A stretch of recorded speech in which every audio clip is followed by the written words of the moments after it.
The ship came out of nowhere. One moment, the sky above Seoul was clear and blue.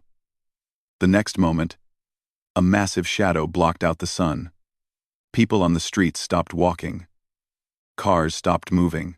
Everyone looked up at the thing that hung in the air like a dark cloud made of metal. Admiral Park Tae-ho was eating lunch when his phone rang. He answered it and listened for exactly 3 seconds before dropping his chopsticks and running out of the restaurant.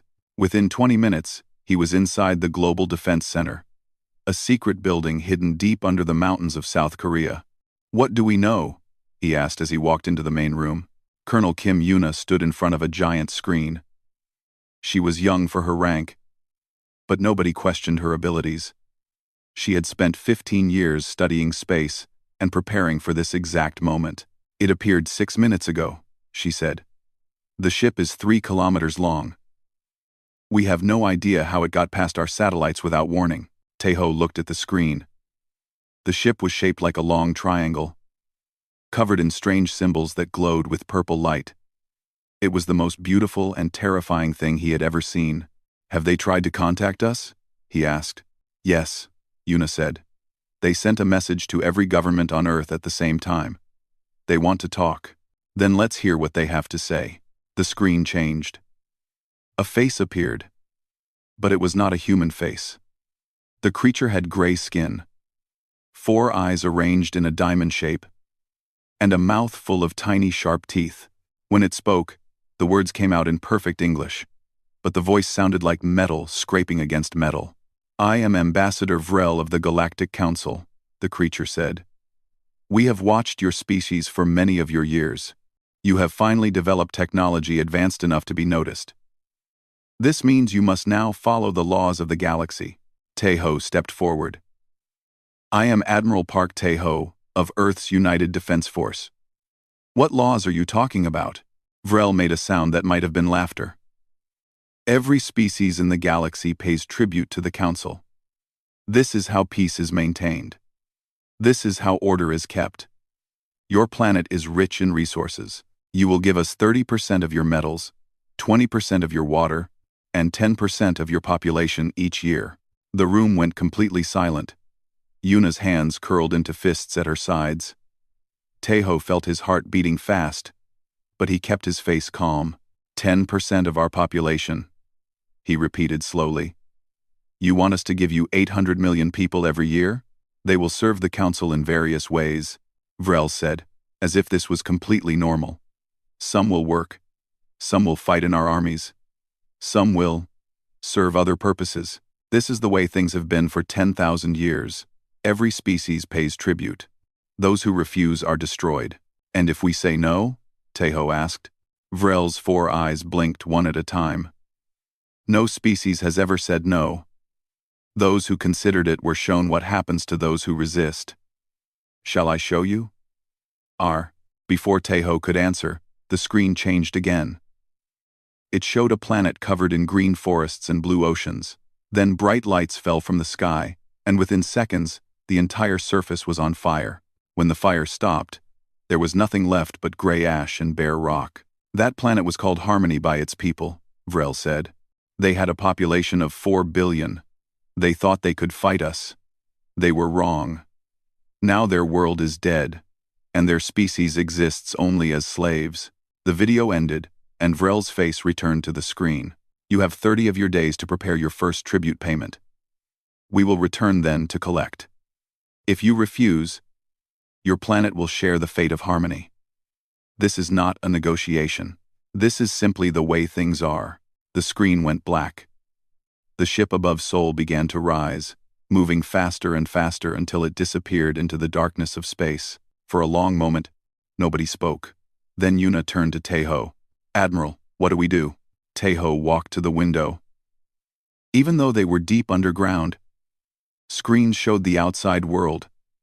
He could see people in the streets, looking up at where the ship had been. Some were crying, some were screaming, some were just standing still, unable to understand what had just happened. "Call every world leader," he said quietly. "We need to talk. All of us. Together." Over the next 48 hours, the world changed. Countries that had been enemies for centuries suddenly found themselves on the same side. Presidents, prime ministers, kings, and generals all joined a single video call that lasted for 16 hours. Some wanted to fight. Some wanted to surrender. Some said the whole thing was a trick. But everyone agreed on one thing. They needed to decide together. Yuna was placed in charge of communication with the alien ship. She spent days trying to send messages, asking for more time, asking for different terms, asking for anything that might give them hope. The only response she ever received was the same message repeated over and over. 30 days, tribute or destruction. Meanwhile, Tejo was put in charge of Earth's military forces. For the first time in human history, every army, navy, and air force on the planet was united under one command. But as Tejo looked at their weapons and ships, he felt sick. Compared to what they had seen, humanity's best technology looked like toys. On the 20th day, the world's leaders gathered again. This time, they met in person, in a huge room built quickly under the Swiss Alps. 193 countries were represented. 193 flags hung from the ceiling. "We have 10 days left," said the Secretary General of the United Nations. "We must make a decision. Do we pay the tribute, or do we refuse?" The room exploded into argument. Some said paying tribute was the only way to survive. Others said living under alien rule was not living at all. The debate went on for hours, with no end in sight. Finally, Yuna stood up. The room slowly became quiet. "I have studied their message," she said. "I have studied their ship. And I have studied what little we know about this Galactic Council. They expect us to be afraid. They expect us to beg. They expect us to be like every other species they have conquered." She paused and looked around the room. "But we are not like other species. We are human. We have survived ice ages and plagues and wars. We have always found a way to keep going, no matter how hard things became. And I do not think we should stop being human now, just because the enemy is bigger than any we have faced before." Tejo stood up next to her. "Yuna is right. If we pay this tribute, we are not saving our people. We are just choosing a slower death. They will take everything from us, piece by piece, until there is nothing left." The Secretary General looked at them both. "Then what do you suggest?" Tejo and Yuna looked at each other. Then Tejo turned back to the room. "I suggest we give them an answer they have never heard before." The argument lasted for 3 more days. Inside the underground meeting room, world leaders shouted at each other until their voices went rough. Some threw papers. Some walked out, only to come back an hour later. The weight of the decision pressed down on everyone like a heavy stone. President Han Jae-won of South Korea sat quietly through most of it. He was a small man with gray hair and tired eyes. But when he finally spoke, everyone listened. "My grandmother," he said slowly, "lived through the occupation of our country many years ago. She told me stories about what it was like to live under the control of others, how they took our language, our names, our dignity. She said the worst part was not the hunger or the hard work. The worst part was losing the right to be who we were." He stood up and looked around the room. "If we pay this tribute, we are not buying peace. We are buying slavery. And slavery does not become acceptable just because the master is from another planet." The Prime Minister of India nodded. "But if we refuse, they will destroy us. You saw what they did to that other planet. Everyone there is dead or in chains. Everyone dies eventually," Jae-won replied. "The question is whether we die as free people or live as property." Admiral Tejo had been standing by the wall, listening. Now he stepped forward. "I want to show you something," he said. He pressed a button, and a map appeared on the large screen. It showed Earth, but with hundreds of small dots scattered across every continent. For the last 50 years, every major country has been building secret defense systems. We told ourselves it was for protection against each other, but somewhere in our hearts, I think we knew this day might come. The day when something bigger than our old enemies would appear. He pointed to the dots on the map. These are underground bases, hidden shipyards, and weapons facilities. We have been building ships in secret. Not many, and not as advanced as what we saw, but they exist. We are not as helpless as we thought. The room went quiet. Colonel Yuna stepped forward next. I have been studying the alien ship since it appeared, she said. Their technology is far beyond ours. Yes, but technology is not everything. The message they sent, the way they spoke to us, it tells me something important about them. What does it tell you? Asked the Prime Minister of Japan. They are arrogant, Yuna said. They believe they cannot lose. They have conquered so many species that they have forgotten what it feels like to face real resistance. That is a weakness. The biggest weakness of all. The president of Brazil laughed bitterly.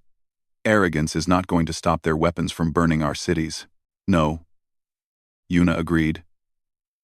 But it might make them careless. It might make them underestimate us. And that could give us the chance we need. The debate continued. But something had changed. The fear was still there. But now it was mixed with something else. Anger. Pride. The stubborn human refusal to accept the impossible. On the 28th day, a vote was held. 193 countries had to make a choice. Surrender or resist. Live on their knees or stand on their feet. The voting took 6 hours. Each leader came forward one by one and spoke their answer into a microphone. Some cried as they voted. Some shouted. Some whispered. When it was over, Yuna counted the results with shaking hands. 147 countries have voted to resist, she announced. 46 have voted to surrender. The room erupted. Some people cheered. Some wept. The leaders of the surrendering countries looked pale and scared, but they did not leave. Whatever happened next, humanity would face it together. Now we need to decide what our response will be, said the Secretary General. If we are going to refuse them, we should at least do it in a way that shows who we are. I have a suggestion, said Admiral Tejo. Everyone turned to look at him. They expect us to be like all the other species they conquered. They expect long speeches about why we cannot pay, or begging for mercy, or threats that we know we cannot keep. They do not expect us to be direct. He paused. I say we send them one word, just one word, and let that word tell them everything they need to know about humanity. What word? Asked President J1. Tejo looked around the room. At the flags hanging from the ceiling, at the faces of people from every corner of Earth, at the screens showing crowds gathered in cities around the world, waiting to hear what their leaders would decide. No, he said. Just no, nothing else. Let them figure out what it means. For a moment, nobody spoke. Then, slowly, a smile spread across Yuna's face. It is perfect, she said. They have probably never heard that word from a species they threatened. It will confuse them. It will make them angry. And angry enemies make mistakes. The vote on the response was unanimous. Even the countries that had voted to surrender agreed that if Earth was going to refuse, it should refuse in a way that could not be misunderstood. On the 30th day, the alien ship returned. It appeared in the same spot above Seoul, blocking out the sun just as it had before. Ambassador Vrel's face filled every screen on the planet. People of Earth, the alien said, your time has ended. Present your tribute, or face destruction. The Council waits for your answer. In the underground command center, Yuna sat at a communication panel. Her finger hovered over a button that would send Earth's response to the alien ship. Tejo stood behind her, his hand on her shoulder. Are you ready? He asked. She took a deep breath. I have been ready my whole life. She pressed the button. For exactly 3 seconds, the word appeared on every screen on the alien ship, on every screen on Earth, and on every communication frequency in the solar system. No. Ambassador Vrel stared at the screen for a long moment. Then he laughed. It was an ugly sound.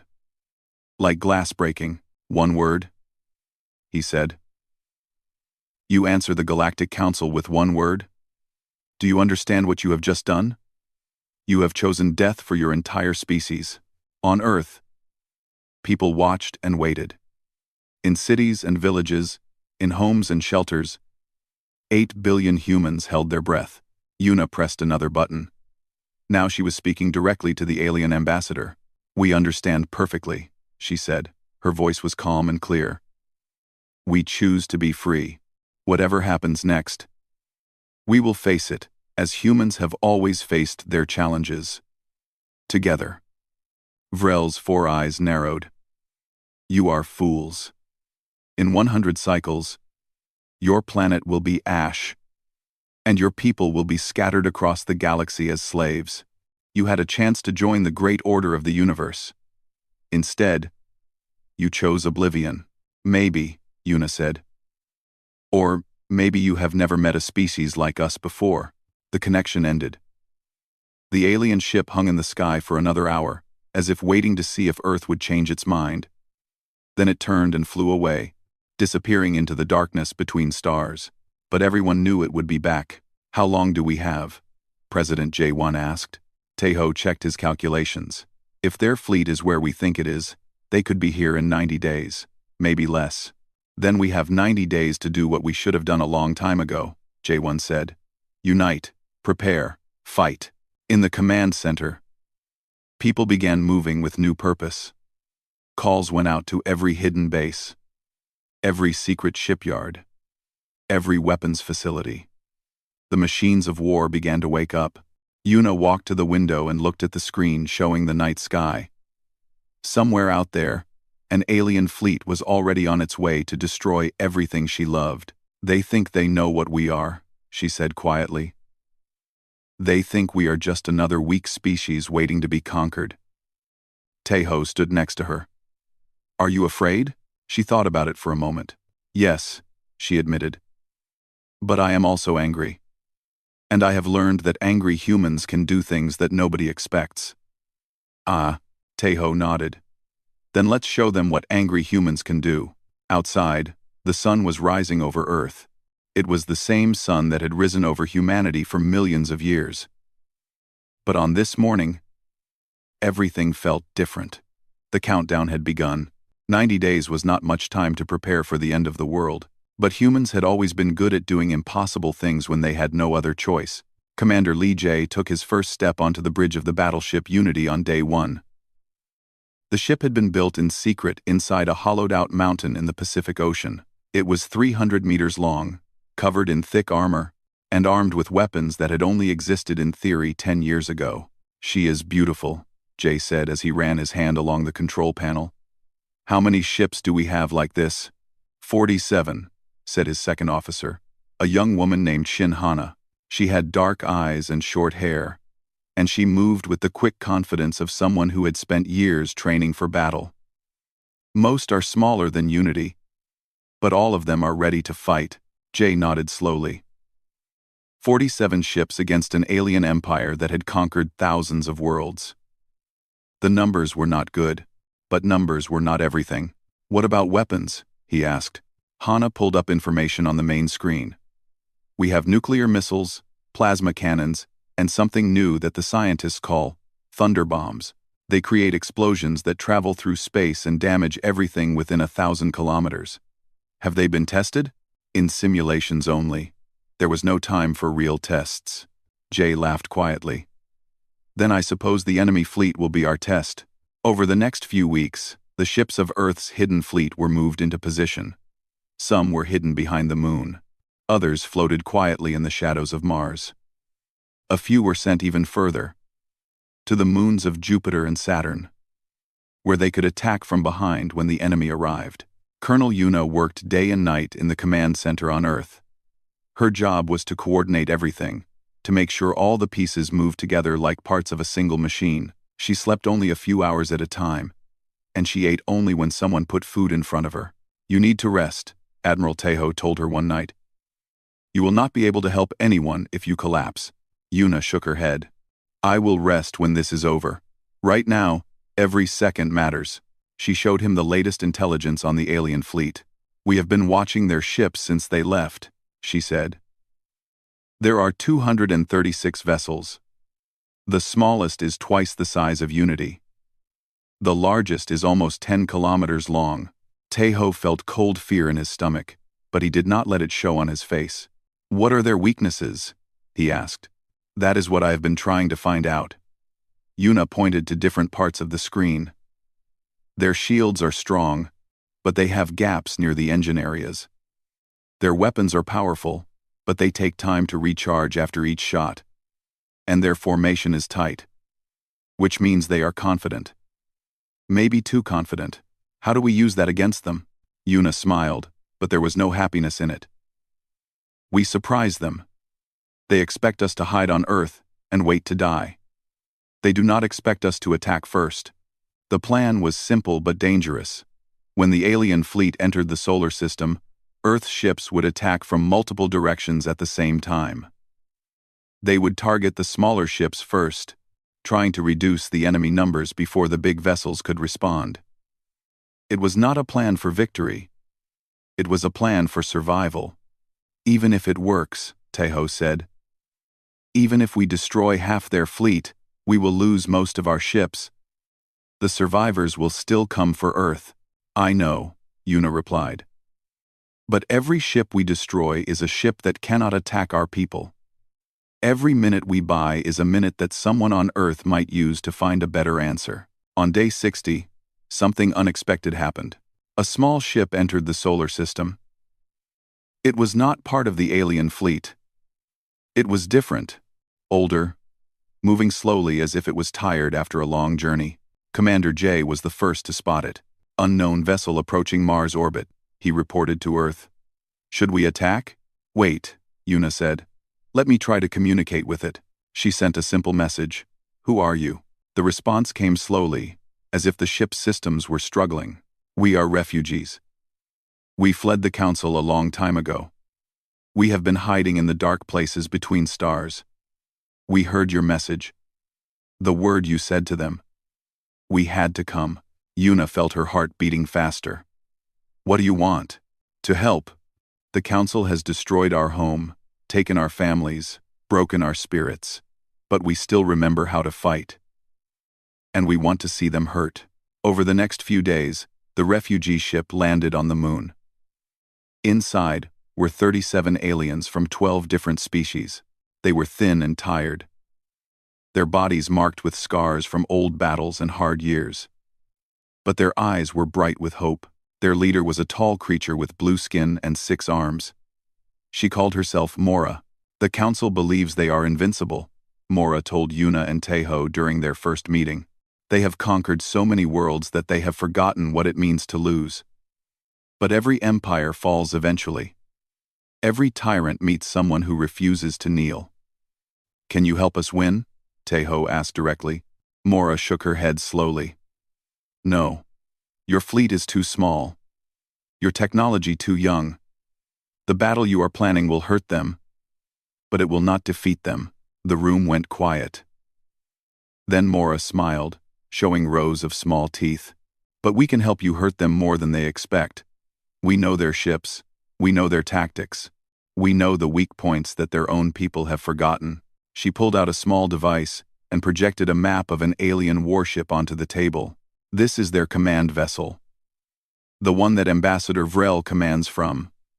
If you can destroy this ship, the fleet will fall into confusion. Their communication systems are centralized. Without the command ship, the other vessels will not know what to do for several minutes, maybe longer. Yuna studied the map carefully. How do we get close enough to destroy it? Their shields will stop our weapons before we can do any damage. There is a way, Mora said. A small ship, moving fast, could slip through their formation during the chaos of battle. If it carried enough explosives and crashed directly into the command ship's engine core, the explosion would tear through the shields from inside. That would be a suicide mission, Commander J said from the screen. He had been watching the meeting through a video link from Unity. Yes, Mora agreed. It would. Silence filled the room again. Then Hana, who had been standing quietly in the corner, stepped forward. I will do it, she said. If someone needs to fly that ship, I will volunteer. Everyone turned to look at her. Commander J's face on the screen went pale. Hana, no, he said. There has to be another way. Maybe there is, she replied. But maybe there is not. And if this is what it takes to give Earth a chance, then I am willing. Yuna looked at the young woman standing before her. She saw courage and fear and determination all mixed together in her eyes. We will not make that decision today, Yuna said finally. We still have time. Let us use it to find other options. But Hana, I want you to know that what you offered matters. It shows exactly why the Council should be afraid of us. On day 85, the alien fleet was detected entering the outer solar system, 236 ships, moving in perfect formation, coming to punish the species that had dared to say no. Commander J looked at his crew on the Bridge of Unity. Men and women from every country on Earth, all wearing the same uniform, all ready to fight for the same cause. This is it, he said. Today we find out if humanity has what it takes to survive. On Earth, 8 billion people looked up at the sky and waited for the battle to begin. The alien fleet came like a dark wave rolling through space. Commander J watched them on his screen, counting the ships one by one. Each one was bigger than anything humanity had ever built. Each one carried enough weapons to destroy a city in seconds, and there were 236 of them. All ships, report status, he said into his communicator. One by one, the voices came back. 47 ships, hidden in different parts of the solar system, all waiting for the signal to attack. Unity is ready. Storm is ready. Courage is ready. The names went on and on. Ships built in secret by a species that had refused to give up. On the command ship of the alien fleet, Ambassador Vrel sat in his chair and watched the human planet grow larger on his screen. He felt satisfaction deep in his chest. This would be easy. Every conquest was easy. The humans had been brave to refuse tribute. But bravery meant nothing against superior power. Scan the area for any resistance, he ordered. His officers checked their instruments. Nothing detected, Ambassador. The humans appear to be hiding on their planet. No ships, no weapons platforms, nothing. Vrel smiled with his tiny sharp teeth. Cowards. They talk strong words but cannot face us in battle. Move the fleet into attack position. We will begin burning their cities in 1 hour. But as the alien fleet moved past Mars, something appeared on their sensors. Ambassador, an officer said with confusion in his voice. We are detecting energy signatures behind us. Multiple signatures. Vrel turned sharply. Behind us? That is impossible. We scanned this entire system. Before anyone could answer, the first human missiles came screaming out of the darkness. Commander J had positioned 6 ships behind the small moons of Mars. They had been running with all power shut down, invisible to alien sensors, waiting for the perfect moment. Now they fired everything they had at the back of the enemy formation. The thunderbombs hit first. Massive explosions ripped through space, damaging shields and throwing smaller alien ships off course. Then came the nuclear missiles, bright as tiny suns, crashing into engines and weapon systems. 3 alien ships were destroyed in the first 30 seconds. All ships, attack, Jay shouted into his communicator. Hit them from every direction. The battle for Earth had begun. From behind the moon, 15 human ships emerged and opened fire on the left side of the alien formation. From the moons of Jupiter, 12 more ships came racing in at full speed, their weapons blazing. And from 100 small hiding spots throughout the solar system, the remaining ships joined the fight. Vrel could not believe what he was seeing. His flagship shook as explosions hit nearby vessels. Alarms screamed throughout the ship. Officers shouted reports of damage and casualties. How is this possible? He roared. They were supposed to be primitive. They were supposed to be weak. Ambassador, we have lost 17 ships, an officer reported. The humans are attacking from multiple vectors. Our formation is breaking apart. Then reform it, Vrel screamed. Destroy them all. The alien fleet was powerful, and soon it began to recover from the surprise. Their weapons turned on the human ships, sending beams of blue energy that cut through armor like knives through paper. Unity took a direct hit on its left side. Jay was thrown from his chair as the ship spun wildly. Damage report, he shouted. We have lost 3 decks, Hana reported from her station. 60 crew members are dead. But engines and weapons are still working. Then keep fighting. Around them, the battle raged. Human ships were being destroyed one after another, but for every ship they lost, they took an alien vessel with them. The space around Earth was filled with fire and debris. On Earth, Colonel Yuna watched the battle on her screens. Her hands were shaking, but her voice stayed calm as she directed ships and coordinated attacks. Storm Group, target the large vessel at Sector 7. Courage Group, pull back and regroup behind the moon. Unity, we need you to hold your position for 3 more minutes. Admiral Tejo stood beside her, his face gray with worry. We are losing too many ships, he said quietly. At this rate, we will not have anything left in an hour. I know, Yuna replied. But we are hurting them too. Look, she pointed to her screen. The alien fleet had lost 62 ships. Their perfect formation was broken. And in the center of the chaos, the command vessel was trying to retreat to safety.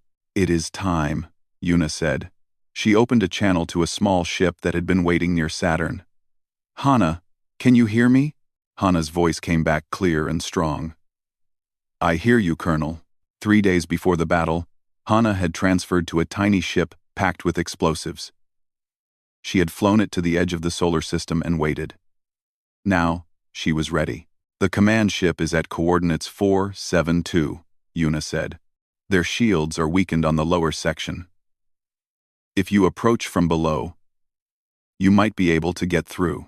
I understand, Hana said. Tell Commander J. Tell him I am sorry I could not say goodbye properly. And tell him I do not regret anything. Yuna felt tears in her eyes, but she did not let them fall. I will tell him. Hana, thank you. You are the bravest person I have ever known. I am just doing what any human would do, Hana replied. I am refusing to kneel. Her small ship shot forward at maximum speed. On Unity, Commander J saw her coming. He tried to call her, to tell her to stop, to find another way. But he knew there was no other way. There had never been another way. Clear a path for her, he ordered his crew. Every ship. Focus your fire on anything between Hana and that command vessel. The human fleet turned their weapons away from their own targets and concentrated on one goal: protecting Hana's ship. Ambassador Vrel saw the tiny ship approaching. He did not understand at first. It was so small. It had no weapons that his sensors could detect. What was it trying to do? Then one of his officers screamed, Ambassador, that ship is carrying explosives. It is going to ram us. Destroy it, Vrel shouted. All weapons, destroy that ship now. But it was too late. The human fleet had cleared a path. Hana's ship was moving too fast to stop. In her final moments, Hana thought about her family. Her mother, who had told her to be brave. Her father, who had taught her to fly. Her brother, who had promised to watch over her from heaven after he died in an accident years ago. I am coming to see you, she whispered. Her ship hit the command vessel at full speed. The explosion was visible from Earth. The command ship broke apart in a ball of fire that spread through space for hundreds of kilometers. Ambassador Vrel and his entire crew were killed instantly. And just as Mora had predicted, the alien fleet fell into complete confusion. Without their central command, the alien ships did not know what to do. Some tried to retreat. Some continued to attack. Some just floated in place, their crews paralyzed by shock. Commander J saw the opportunity and took it. All ships, attack now, give them everything we have. The human fleet, battered and bleeding, charged forward one last time. In the next 2 hours, they destroyed another 93 alien ships. The remaining vessels finally managed to organize themselves and retreat, jumping into faster-than-light travel and disappearing into the darkness of space. When it was over, Jay sat in his chair and looked at the stars. Out of 47 human ships, only 12 remained. Thousands of brave men and women had died, and somewhere in the debris field, mixed with the remains of alien vessels, were the pieces of Hana's ship. Did we win? One of his crew asked quietly. Jay thought about the question for a long time. We survived, he finally said. For today, that is enough. On Earth, Yuna watched the last alien ships disappear from her screen. Then she put her head down on her desk and cried. They had done the impossible. But the cost had been higher than anyone could have imagined. The news of the battle spread across the galaxy like fire. For the first time in 10,000 years, a species had said no to the Galactic Council. For the first time in 10,000 years, a council fleet had been defeated. For the first time in 10,000 years, there was hope for those who had been conquered. On Earth, the celebration was mixed with grief. Cities held parades for the soldiers who had survived. Monuments were built for those who had died, and in a quiet corner of Seoul, Colonel Yuna stood at a memorial stone, with Hana's name carved into it. She saved us all, Commander J said. He stood beside Yuna, his arm in a cast, his face still marked with burns from the battle. I wish I could have told her how proud I was of her. She knew. Yuna replied softly. She always knew. She always knew. In the weeks that followed, strange things began to happen. Small ships started arriving in the solar system. Not warships, but old, broken vessels filled with refugees from Council space. Species that had been enslaved for centuries heard about humanity's victory and came seeking shelter. Admiral Taeho met with their leaders in the same underground room where Earth's fate had been decided. We have nothing, a thin creature with silver scales told him. The Council took everything from us. Our world, our children, our future. We came here because we heard you were different. We heard you refused to bow. You are welcome here, Taeho said. Any species that stands against the Council is our friend. The refugees brought more than just their tired bodies. They brought knowledge, technology, information about the Council that no one else had. Within 6 months, Earth's scientists had learned more about faster-than-light travel than they had discovered in a century. New weapons were designed, new shields were built, new ships were constructed in the secret shipyards that now operated openly. But everyone knew the Council would return. They had to. Their entire empire was built on fear, and if they let humanity's rebellion go unpunished, other species might start getting ideas. The second fleet arrived exactly 1 year after the first. 300 ships this time. The Council was taking no chances, but Earth was not the same world they had threatened before. Commander J stood on the bridge of the new flagship, Hana, named after the woman who had given everything for her people. The ship was twice the size of Unity, built with both human technology and designs from the refugee species. Fleet status? He asked. All 120 ships are ready, his new second officer reported. Human vessels and allied ships from 7 different species. Everyone is in position. Jay smiled. 120 ships. Still fewer than the enemy. But not by much. And this time, they were not fighting alone. The battle was shorter than anyone expected. The Council fleet came expecting to find a damaged, frightened planet. Instead, they found a united force that knew their weaknesses, their tactics, and their fears. Mora, the blue-skinned refugee leader, commanded a squadron of ships crewed by former slaves. They attacked with a fury that the Council had never seen before. They had nothing to lose, and everything to gain. Colonel Yuna coordinated the battle from Earth, her voice steady and calm as always. She had learned much in the past year. She had also lost much, but she had never stopped working, never stopped preparing, never stopped believing. The Council fleet was destroyed in 4 hours. Not defeated, not pushed back, destroyed. Every single ship was turned into burning metal and floating debris. When it was over, the survivors floated helplessly in escape pods, waiting to be captured. Yuna ordered that they be treated with respect. We are not like them, she told her officers. We do not kill prisoners. We do not torture. We show them what mercy looks like, so that they can go back to their leaders and tell them what kind of species they are dealing with. The news of the second defeat broke something in the Galactic Council. For the first time, cracks appeared in their empire. Species that had been loyal for generations began to ask questions. Why were they paying tribute to an organization that could not even defeat one small planet? Why were they living in fear of rulers who could be beaten? 6 months after the second battle, a council representative arrived at Earth. Not with weapons, not with demands. Just a simple request for negotiation. Yuna met with him in the same underground room where everything had started. The representative was different from Ambassador Vrel. He was older, quieter, and his 4 eyes looked tired instead of cruel. "The council wishes to discuss peace," he said. Yuna nodded slowly. "We are willing to discuss. But you should understand something first. We are not interested in the kind of peace you have forced on other species." "What kind of peace do you want?" Yuna looked at Admiral Teho, who stood beside her. Then at Mora, who represented the refugee species. Then at Commander J, who had come down from his ship for this meeting. "We want freedom," Yuna said.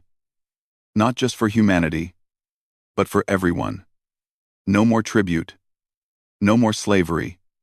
No more destroying planets that refuse to bow. Those are our terms." The representative was quiet for a long time. "The council will never agree to that," he finally said.